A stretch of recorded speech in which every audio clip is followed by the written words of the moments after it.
The call came right as I was setting the table for dinner. My phone buzzed, and my best friend Ethan's name flashed across the screen. I smiled, expecting some joke or random question about weekend plans. Instead, his voice came through in a low whisper that instantly tightened my chest. "Man, your wife's at the club." Froze. Ethan never sounded nervous. Never. But tonight, there was this careful uncertainty in his tone. Like he was trying to protect me. "What are you talking about?" I asked, though I already felt something sinking deep inside me. "I'm looking right at her. She's with her coworkers or something. But she's pretty close to this guy." A quiet ringing filled my ears. My fork slipped from my hand and clattered against the plate. My wife, Claire, was supposed to be at a late meeting. She kissed me goodbye, told me she wouldn't be long. She tucked my hair behind my ear and said she loved me. She said she loved me. "Maybe it's just dancing," I managed to say. Ethan hesitated. "Yeah, maybe." But the uncertainty in his voice hit harder than anything else. I hung up and stared at the 2 plates I'd set down. Her wine was poured. Her favorite pasta steaming. Candles lit. I'd planned it because we'd barely seen each other all week, and I missed her. We'd been married only 2 months. 2 months. She texted me 5 minutes later. "Meeting ran late. Heading home now. Love you." No mention of club lights. Loud music. A man close enough to make Ethan uncomfortable. I didn't confront her that night. I wanted to pretend it was nothing. I wanted to believe the woman I married would never lie like that. She came home smelling like perfume and smoke, claiming a coworker was celebrating a promotion. She was smiling, laughing. I tried to match her energy. But part of my heart had already cracked.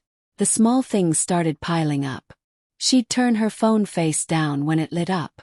She'd go to the bathroom to answer calls. Her outfits changed, shorter skirts, deeper necklines, all explained by work confidence. I kept giving reasons instead of accepting truths. Because the truth was a sharp blade I wasn't ready to hold. We used to talk about everything. Now our conversations felt like walking on thin ice. If I stepped wrong, her voice would turn cold. "You're smothering me," she snapped once when I asked if she wanted to have lunch together.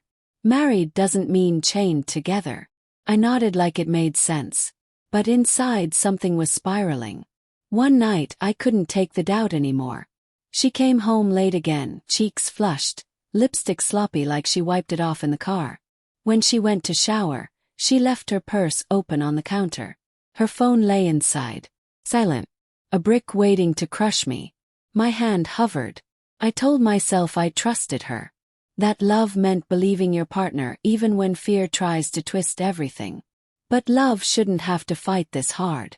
I unlocked her phone. There were messages from someone named M. Mostly hidden by her deleting history. But she missed one. "Tonight was perfect. Same time next week." I stared at that line until my vision blurred. My breath felt heavy and wrong. Perfect. Not stressful or professional or obligatory. Perfect. My fingers shook as I put her phone back. I didn't want to read more. Couldn't. Knowing more would shatter me completely, and I still wasn't ready for that free fall. When she came out in a towel, I asked, "How's the new coworker?" A pause. Her eyes flicked toward her purse barely a fraction of a second. But I saw it. "What coworker?" she replied too casually. That was the first real lie she ever told me to my face. I swallowed and nodded like a coward. After that night, everything she said sounded different. Tainted. Even her laughter sounded like a mask. Days turned into weeks. I was losing sleep, losing weight, losing myself. I still made her breakfast. I still hugged her goodbye. But when she smiled, all I saw was that message. Tonight was perfect. One Friday, Ethan texted me again. "You should come see this for yourself." He sent a location pin. I stared at it for a long time. Then, before I could think, I grabbed my keys. The drive felt like walking straight into a nightmare with my eyes wide open. Music from the club pulsed through the street when I pulled up. I spotted Ethan leaning against a wall. his expression heavy with apology. "Inside. VIP area," he said. I stepped past security. The air inside smelled like sweat, alcohol, and neon heat. My stomach twisted as I moved through the crowd.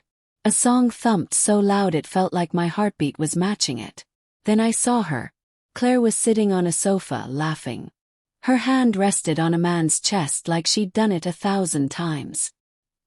He whispered something in her ear and she giggled, leaning closer.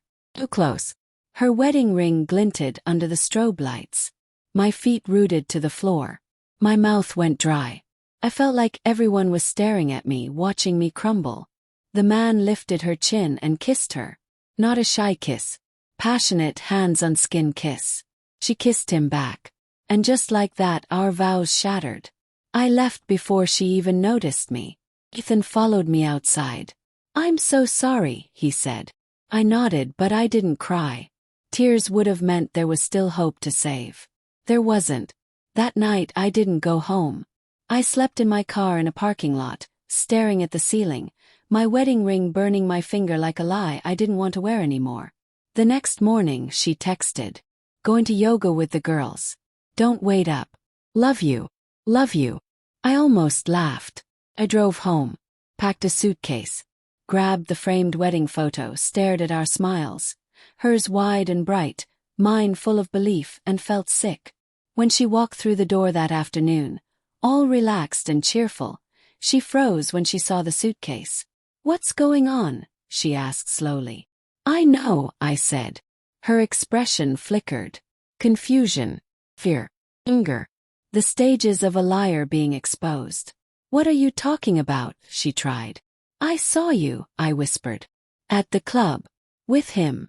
Her mouth fell open. No lie came quick enough. I waited. I gave her space to speak. To confess. To fight for us. I didn't. "I just needed a break," she said. Marriage came fast. I didn't expect to feel trapped. Her voice cracked. For a second I saw guilt. Then she turned defensive. "You never give me space," she snapped. "I just wanted to feel alive again." I stepped back as if her words were venom. "So kissing someone else makes you feel alive?" asked. She looked at the floor. Silent, that silence said everything. "I love you," she whispered eventually, but even she didn't sound like she believed it. "I love who I thought you were," I replied. We both cried then. Quietly. Not for what we had, but for what we lost. I placed my ring on the table. "You're free," I said. "I won't trap you anymore." She reached for me, whispering my name like a prayer. But I stepped away.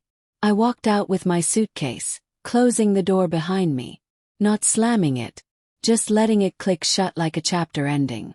On the drive to Ethan's place, the world looked painfully clear. Clouds were sharp. The air felt fresher. Freedom hurts before it heals, but it still feels like breathing again. 2 months. That's all it took for forever to fall apart. But I'd rather break now than live a lifetime wondering if the person next to me still loves me or just needs attention. As I stared at the road ahead, I realized something I never expected. Sometimes the bravest thing you can do for love is walk away from the person who doesn't know how to hold it. And that's exactly what I did.